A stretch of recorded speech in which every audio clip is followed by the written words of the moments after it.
Gak kerasa tahun 2023 udah berjalan setengah. Dan di tahun ini banyak banget brand-brand yang ngerilis HP dengan harga murah. Meskipun harganya murah, desain dan spesifikasi dari HP-HP ini tetap mewah. Dan di video kali ini saya bakalan merekomendasikan HP yang harganya 2 juta ke bawah. Ya udahlah ya, nggak usah kebanyakan wah-wah. Selamat menonton Belut Sawah.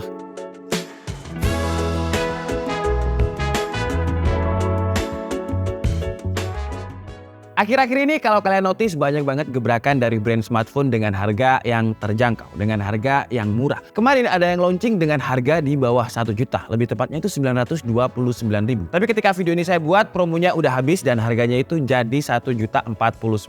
Jadi langsung aja kita awali dengan HP yang pertama di bawah 2 juta. Dan ini juga termasuk new entry. Nama HP-nya adalah itel A60s. Kalau kita lihat harganya yang 1 jutaan, jelas kompetitornya adalah brand-brand lokal kayak Advan, Evercost, dan teman-temannya. Chipsetnya pun juga pakai chipset yang sama yang biasanya dipakai sama brand smartphone lokal, yaitu Uni SoC. Untuk RAM-nya kalau kita lihat di websitenya, wah RAM-nya 8GB ya dengan memori internal 64GB. Tapi sebenarnya cuma 4GB. Itu gimmick aja dengan extendable RAM 4GB. Jadi jangan kemakan gimmick ya. RAM aslinya cuma 4GB. Kalau untuk desain ya standarnya HP entry level 1 jutaan dan dia ada dua pilihan warna, ada yang black dan juga ada yang green. Bagian tampak depannya juga kelihatan entry level banget dengan frame-nya yang kelihatan tebal dengan selfie kameranya yang masih pakai water drop display. Ngomongin soal kameranya juga standarnya entry level, jadi 8MP wide dan 0,3MP lensa depth. Yang ya kamera 8MP-nya ini masih kepake, tapi kalau kita ngomongin lensa depth itu cuman lensa gimmick aja, nggak bakalan kepake. Untuk kamera yang 8MP kualitasnya juga standarnya HP 1 jutaan. Tapi untuk kualitas kameranya di harga 1 jutaannya ini masih oke lah ketimbang kompetitornya. Kalau untuk performa dibilang kenceng juga nggak kenceng, banyak HP 1 jutaan lainnya yang performa Uni SoC-nya itu di sekitar 90.000-an untuk Antutunya. Jadi ya jualannya HP ini ada di memori RAM. Karena brand lain yang 1 jutaan biasanya itu RAM 2, internal 32. Tapi ini kita dikasih 4 plus 64 dan performa Uni SoC yang hampir 100.000.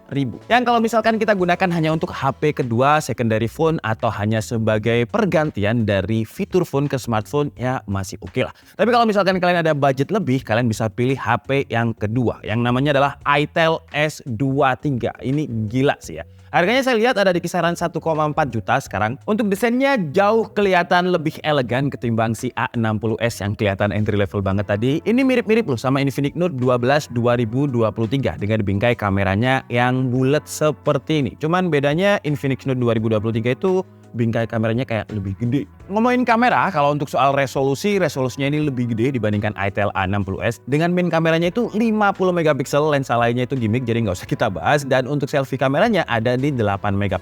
Yang untuk kualitas kameranya, mengingat harganya cuma 1.400.000-an, kameranya udah oke banget. Terus layarnya juga udah IPS dengan refresh rate 90Hz. Ya kalau untuk resolusi memang masih belum Full HD ya, tapi masih di HD+, tapi refresh rate 90Hz di harga segini itu udah untung banget buat kita. Untuk desain tampak depannya masih mirip dengan A60s tadi, tapi framenya sekarang dia lebih tipis ketimbang A60s. Kameranya masih tetap selfie dengan water drop display. Tapi kalau kita ngomongin performance-nya, ini kayak 2 kali lipat lebih kenceng dibandingkan si A60s. Padahal selisih harganya cuma sekitar 400.000.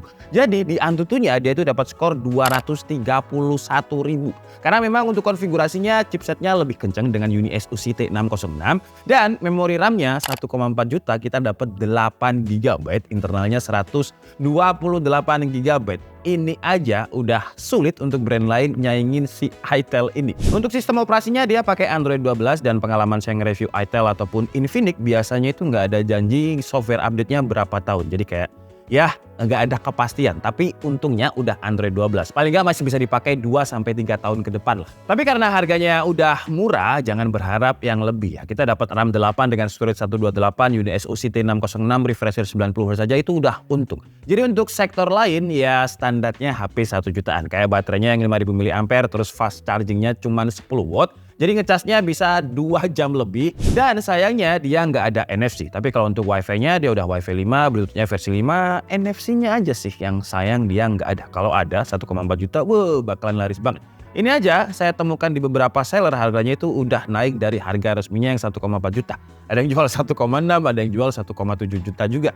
Dan kalau budget kalian bisa di-extend lagi jadi sekitar 1,7 juta, kalian bisa dapetin Infinix Hot 30i. Kalau saya cek di Kompas, sebenarnya Infinix Hot 30 ini harga launchingnya di 1.499.000 ya. Ya hampir mirip sama si Itel S23. Tapi kalau saya lihat di e-commerce, pasarannya itu sekarang naik jadi 1,6 juta. Bedanya dengan Itel S23 tadi, chipsetnya untuk Infinix Hot 30 ini pakai Helio G37. Untuk konfigurasi RAM dan juga storage sama 8GB dan 128GB. Untuk spesifikasi layar juga sama IPS LCD dengan resolusi HD+, refresh rate 90Hz. Main kameranya juga sama 50MP, selfie kameranya 5MP. Kapasitas baterai juga sama 5000 mAh dengan fast charging yang supportnya cuma 10W. Jadi bedanya si Itel S23 dan juga Infinix Hot 30i itu ada di chipset dan juga desain. Tapi keduanya menurut saya sama-sama jualan chipset dan juga konfigurasi RAM 8GB 128 karena brand lain di harga 1,5 ke bawah memang belum ada yang bisa nawarin RAM 8GB dengan storage 128.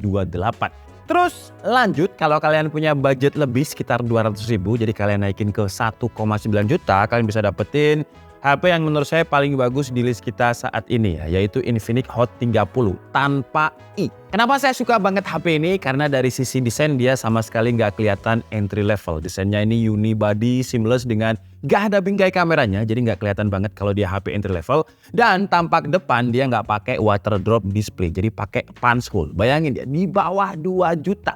Untuk chipsetnya dia pakai MediaTek Helio G88, konfigurasi RAM-nya jelas 8+128. Layarnya udah Full HD Plus 90Hz. Kalau yang kita sebutin tadi itu memang udah 90Hz tapi XD Plus. Resolusinya lebih detail yang ini. Kalau untuk kameranya resolusinya masih mirip-mirip dengan 50MP rear main kamera. Kamera depannya 8MP. Baterainya juga 5000 mAh standar dengan HP yang tadi. Tapi untuk support fast chargingnya dia udah kayak HP 2 juta ke atas. Dengan support fast chargingnya itu 33W dan tentu ada adapter bawaannya juga yang 33W. Untuk OS dia udah pakai Android 13.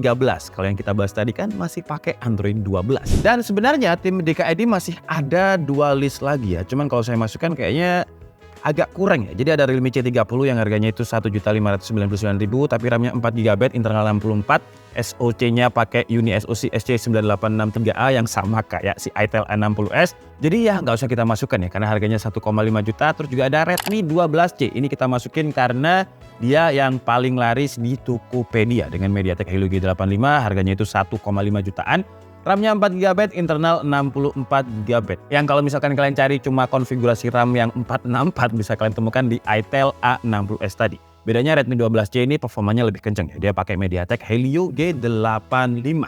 Jadi itu tadi adalah list HP 1 jutaan rekomendasi untuk bulan ini ya. Kalau saya disuruh milih yang mana, jelas Infinix Hot 30. Walaupun udah masuk hampir 2 juta, tapi secara spesifikasi dan desain itu kalau kalian lihat tampak depan sama sekali nggak kelihatan HP entry level. Kalau yang ini kan masih ada water drop-nya ya, jadi kayak kurang aja. Terus layarnya juga udah Full HD Plus dengan 90Hz. Yang paling penting adalah ngecasnya lebih cepat 33W. Yang lain tadi 10 dan juga 18W. Ya, jadi cukup segitu aja list rekomendasi HP ini. Kalau kalian punya rekomendasi lain di harga 1 jutaan, silahkan tulis di kolom komentar ya. Saya Dika Stabudi and see you on the next video. Bye-bye.